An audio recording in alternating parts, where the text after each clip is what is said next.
अंग्रेजी अध्यापिका की पनिशमेंट। एक गांव में राम जी और लक्ष्मी नाम के दंपति रहते थे। उनके बेटे का नाम रमेश था। रमेश बचपन से पढ़ाई लिखाई पर ध्यान नहीं देता था। स्कूल नहीं जाने के लिए जिद करते रहता था। अनपढ़ होने के कारण रमेश को शादी के लिए अपनी लड़की देने के लिए कोई भी तैयार नहीं था। एक दिन राम जी चिंता करते हुए अपने बेटे रमेश से कहते हैं, अरे रमेश, तुम्हारे अच्छे से पढ़ाई ना करने के कारण तुम्हारा जीवन बेकार हो रहा है। तुम्हारी शादी की मैं किसी से बात करता हूँ तो वो लोग लड़का पढ़ा लिखा है क्या कहकर पूछ रहे हैं। अब तो तुम पाठशाला जाकर अच्छे से पढ़ाई करो, शायद तभी तुम्हारी शादी होगी। मेरी शादी नहीं होगी इस बात की चिंता मुझे बिल्कुल नहीं है, लेकिन मैं पाठशाला हरगिज नहीं जाऊंगा। अबे सुन, तुम्हें मेरी बात माननी पड़ेगी वरना तुम्हें घर से बाहर कर दूंगा, सोच लो। प्लीज पापा ऐसे मत करिए, आप जैसा कहोगे मैं वैसा ही करूंगा। स्कूल जाऊंगा और अंग्रेजी भी अच्छे से सीख लूंगा। ये हुई ना बात। सुना है तुम्हारी पाठशाला में एक नई इंग्लिश टीचर आई है, वो बहुत अच्छे से पढ़ा रही है और तुम इतने बड़े हो गए हो कि आसानी से अंग्रेजी सीख सकते हो। ठीक है पापा, मैं आज से ही पाठशाला जाया करूंगा। फिर रमेश पाठशाला जाता है और वहाँ पर इंग्लिश टीचर से मिलता है। क्या चाहिए? क्या आप यहाँ अपने बेटे का एडमिशन कराने के लिए आए हो? नहीं टीचर, मैं खुद पढ़ने के लिए आया हूँ। बचपन में मैं पाठशाला नहीं गया था, इसलिए अनपढ़ होने के कारण मेरी शादी नहीं हो रही है। डोंट वरी, तुम्हें अच्छे से इंग्लिश सिखा दूंगी, लेकिन तुम्हें समय पर पाठशाला आना होगा। अगर लेट आओगे तो पनिशमेंट मिलेगा। हर दिन होमवर्क करना पड़ेगा, समझे? ओके टीचर, मैं कल से आ जाऊंगा। Very good. फिर बाद में रमेश अपने घर चला जाता है। अगले दिन रमेश स्कूल में लेट पहुंचता है। इतना लेट क्यों हो गए? पहले दिन ही ऐसा करोगे तो कैसे चलेगा? सॉरी टीचर, कल से वक्त पर आ जाऊंगा। ये सॉरी वॉरी मेरे आगे नहीं चलेगा। तुम्हें अब जरूर पनिशमेंट मिलेगा। फिर रमेश को पनिशमेंट मिलता है। तब रमेश अपने मन में सोचता है, बाप रे, यह टीचर से मुझे थोड़ा बच के रहना होगा। सुनो रमेश, आज ABCD सीख लो। इस तरह उसे सिखाते रहती है। फिर बाद में रमेश घर चला जाता है। अगले दिन सुबह स्कूल आता है, लेकिन उस दिन टीचर लेट आती है। हेलो रमेश, गुड, आज तुम जल्दी आ गए। हाँ टीचर, मैं तो 1 घंटा पहले ही पाठशाला पहुंच गया था, लेकिन आप लेट क्यों आए? सॉरी रमेश, थोड़ी देर हो गई। ये सॉरी वारी मेरे पास नहीं चलेगा, इसलिए मैं आपको एक पनिशमेंट दे रहा हूँ। व्हाट? तुम टीचर को पनिशमेंट दोगे? हाँ, टीचर्स के लिए एक नियम और बच्चों के लिए एक नियम। ऐसा कैसे चलेगा? सबके लिए समान नियम होने चाहिए। जो कोई भी लेट आए उसे जरूर पनिशमेंट मिलना चाहिए। ऐसा कुछ नहीं है, टीचर्स के लिए कोई पनिशमेंट नहीं रहेगा, केवल स्टूडेंट्स के लिए पनिशमेंट है। लगता है बहुत चालाक हो। ये सब तो ठीक है, कल का होमवर्क किया? नहीं किया टीचर, कल रात जल्दी सो गया था क्योंकि मुझे सुबह उठकर स्कूल जल्दी पहुंचना था। होमवर्क करने का समय नहीं मिला। फिर तो तुम्हें जरूर पनिशमेंट मिलेगा। जाकर पाठशाला के मैदान का चक्कर लगाओ, समझे?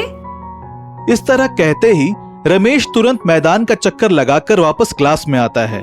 तुम्हें मन लगाकर पढ़ना होगा रमेश, वरना तुम कितने भी दिन पाठशाला में गुजारो तुम्हें पढ़ाई नहीं आएगी। ठीक है टीचर, मैं आगे से मन लगाकर पढ़ाई करूंगा। कल से आपको एक नया रमेश मिलेगा, देख लेना। कहकर घर चला जाता है। रमेश सुबह उठकर पढ़ाई कर रहा था। यह देखकर उसका पिता राम जी बहुत खुश हो जाता है। इस तरह कुछ ही दिनों में इंग्लिश टीचर के पास रमेश बहुत अच्छे से पढ़ाई करके अच्छा जॉब पा लेता है। एक दिन इंग्लिश टीचर के पास रमेश आकर कहता है, टीचर, मुझे एक अच्छी नौकरी मिली है। जीवन भर आपका आभारी रहूंगा। अब मुझे शादी के लिए लड़की मिल ही जाएगी। हाँ क्यों नहीं, जरूर मिलेगी। लेकिन टीचर, मैं आपको बहुत पसंद करता हूँ। अगर आपकी भी इच्छा हो तो आपके साथ जीवन बिताना चाहता हूँ। यह बात सुनकर टीचर सोच में पड़ जाती है। कुछ समय के बाद रमेश के साथ शादी करने के लिए मान जाती है। फिर बाद में दोनों शादी करके आराम से अपना जीवन बिता रहे थे। बेटे को जीवन में सफल होते देख उसका पिता राम जी बहुत खुश हो जाता है। जादुई पेड़ का दरवाजा। एक गांव में रवि और गोपी नाम के दो दोस्त रहते थे। उसी गांव के पूरब दिशा में एक मायावी पेड़ था। उस पेड़ के बारे में लोग तरह तरह की कहानियां बनाते थे। रवि एक मेहनती इंसान था। वह मेहनत से कमाने में विश्वास रखता था। गोपी थोड़ा आलसी और स्वार्थी इंसान था। वह बिना मेहनत के पैसे कमाना चाहता था। रवि गोपी की इस सोच को बदलना चाहता था। एक दिन रवि और गोपी काम खत्म करके घर वापस आ रहे थे कि रास्ते में एक फकीर अपने जादुई बक्से में से मिठाइयां और तोहफे लोगों में बांट रहा था। वह रवि और गोपी को भी देता है। गोपी को उस मायावी डिब्बे को लेने की इच्छा होती है। क्या बात है बच्चों, तुम लोग अभी तक नहीं गए? और कुछ चाहिए क्या तुम्हें? मुझे वो जादुई डब्बा चाहिए। मैं बहुत कुछ कमाना चाहता हूं। देखो बेटा, बिना मेहनत के कुछ नहीं मिलता। ये मैंने बहुत मेहनत करके मायावी पेड़ से लिया है। अगर तुम्हें चाहिए तो तुम भी उस मायावी पेड़ के पास जाओ। मैं उसकी पूरी जानकारी तुम्हें देता हूं। फकीर रवि और गोपी को उस मायावी पेड़ के बारे में गुप्त रूप से बताता है। गोपी और रवि फकीर को धन्यवाद कहते हैं। वह उन्हें प्रणाम करते हैं और अगले दिन अपने खाने के बक्से बांधकर उस मायावी पेड़ के पास निकलते हैं। दोपहर तक वह पेड़ के पास पहुंचते हैं। दोनों वहां तक धैर्य से आए। गोपी वहां आकर उस पेड़ को देखकर घबरा जाता है। अरे रवि, मुझे डर लग रहा है। मैंने पहले ही मना किया था। अब यहां तक आ गए हो तो डर कैसा? यह कहकर रवि मायावी पेड़ का दरवाजा खोलता है। अंदर पूरा अंधेरा था। वह धीरे धीरे सीढ़ियां उतरते हैं। गोपी डर के मारे कांप रहा था, पर रवि हिम्मत से था। अंधेरे में ही वो दोनों बहुत सारी मुसीबतों को पार कर वह फकीर की बताई जगह पर पहुंचते हैं। वहां आंखों को चकित करने वाली सुनहरी रोशनी थी। थोड़ी सी भी देरी ना करते हुए रवि और गोपी उस फकीर के बताए हुए मंत्र को पढ़ते हैं। बस उनके मंत्र पढ़ते ही उन लोगों को एक आकाशवाणी सुनाई देती है।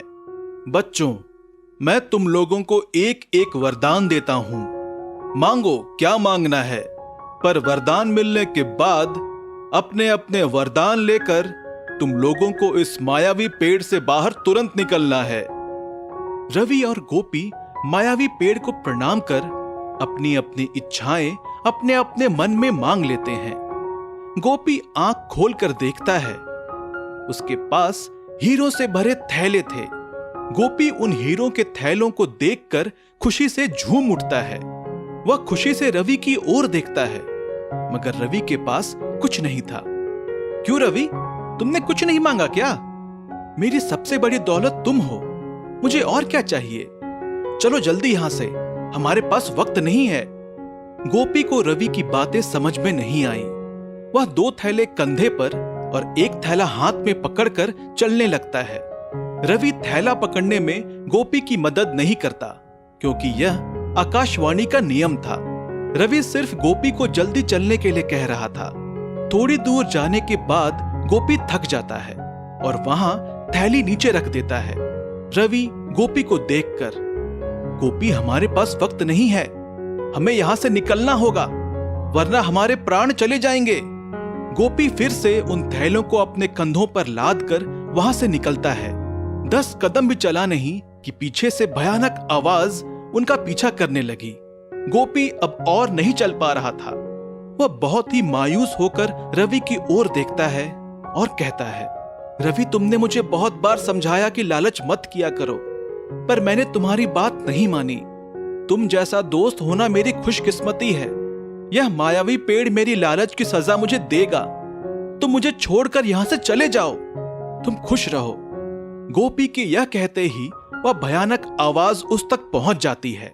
गोपी चिल्लाते हुए कहता है, रवि, तुम यहां से भाग जाओ, अपने प्राण बचाओ। नहीं गोपी, मैं तुम्हें छोड़कर कहीं नहीं जाऊंगा। रवि के यह कहते ही वह भयानक आवाज गोपी के पास आती है। रवि गोपी का हाथ थाम लेता है। यह सब एक ही पल में होता है। एकदम से बड़ी बिजली कड़कती है। दोनों जब आंखें खोलते हैं तो वह दोनों पेड़ के बाहर पड़े हुए थे। गोपी खुशी से रवि के गले मिलता है। रवि मैं कैसे बचा? यह सब कैसे हुआ? गोपी ऐसा कुछ होने वाला है इसका मुझे पहले से ही अंदाजा था। अगर मैं कुछ कहूं तो तुम मेरी बात नहीं मानोगे, इसलिए मैंने यह वरदान मांगा कि जैसे ही मैं तुम्हारा हाथ थामूं तुरंत हम दोनों सुरक्षित उस पेड़ से बाहर आ जाएं। रवि की यह बात सुनकर गोपी की खुशी की हद नहीं थी। रवि मैं इतने दिन लालच करता रहा, आज से तुम ही मेरी दौलत हो, मेरी सबसे बड़ी दौलत, मेरा दोस्त है, कहकर रोने लगा। रो मत गोपी, तुम भी मेरे अच्छे दोस्त हो। दोनों अपने अपने घर पहुंच जाते हैं, नहा धोकर भोजन करके सो जाते हैं।